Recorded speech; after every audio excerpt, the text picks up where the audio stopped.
ஹாய்ங்க. இந்த சமையலோட சேர்ந்து என் வாழ்க்கையில் நடந்த ஒரு நிகழ்வை உங்களோட பகிர்ந்துக்கலாம்னு நினைக்கிறேன். என்னென்னா, எனக்கு கொஞ்ச நாளுக்கு முன்னாடி ஒரு கஷ்டம் வந்துச்சு. அது உடல் சம்மந்தப்பட்ட கஷ்டம்தான். நான் அதை நினச்சி ரொம்ப வருத்தப்பட்டு என்னோடய வாழ்நாள் ஃபுல்லாகவே அந்த பிரச்சனை என் கூடயே இருக்குன்னு ரொம்ப மன வருந்திட்டு இருந்தேன். ரொம்ப டிப்ரெஷனுக்கே போயிட்டேன்.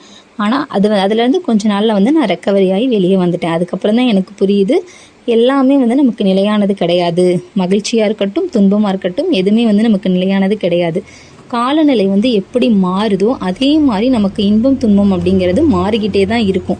அதனால் ஒரு விஷயம் வருது, ஒரு கஷ்டம் வருது அப்படின்னா அதை நினச்சி நம்ம கவலைப்படுறதை விட அந்த கஷ்டத்தை நம்ம எப்படி தீர்க்கலாம், அதுக்கான வழியை கண்டுபிடிச்சோன்னு வச்சுக்கோங்களேன், வாழ்க்கை சந்தோஷமாக நம்ம வாழலாங்க. இப்போ இந்த உலகத்தில் இருக்க எல்லா உயிர் ஜீவிகளுக்குமே அப்படி தான். என்ன சொல்ல, கஷ்டமும் வரும், துன்பமும் வரும். இப்போ உதாரணத்துக்கு எறும்பு எடுத்துக்கிட்டிங்கன்னா, மழை காலத்தில் தான் அதுக்கு உணவு கிடைக்காது, அதுக்காக தான் சேர்க்கும். ஆனால் அது வருஷம் ஃபுல்லாக ஓடிக்கிட்டே இருக்கும். அதே மாதிரி தான் மனுஷங்க வாழ்க்கையும். இப்போ பூ எடுத்துக்கோங்க, உதாரணத்துக்கு ஒரு நாள் தான் விரியும், அதுக்கப்புறம் அதோட வாழ்நாள் முடிஞ்சிடும். ஆனால் அதோட வேலையை அது செய்யாமல் இருக்காது. அதே மாதிரி நம்ம கஷ்டம் வந்துச்சுன்னா அதை கடந்து நம்ம அடுத்த என்ன வேலை அப்படிங்கிறத நோக்கி போயிடணும். அது தானாகவே இவங்க நம்மளை ரொம்ப பொறுப்படுத்திக்க மாட்டேங்கிறாங்க, நம்ம ஏன் அவங்கள போய் நோண்டணும்னு அது தானாகவே போயிடும். அதனால் வாழ்க்கையில் இன்ப துன்பம் அப்படிங்கிறது சகஜம். அது மாறி மாறி வரும்.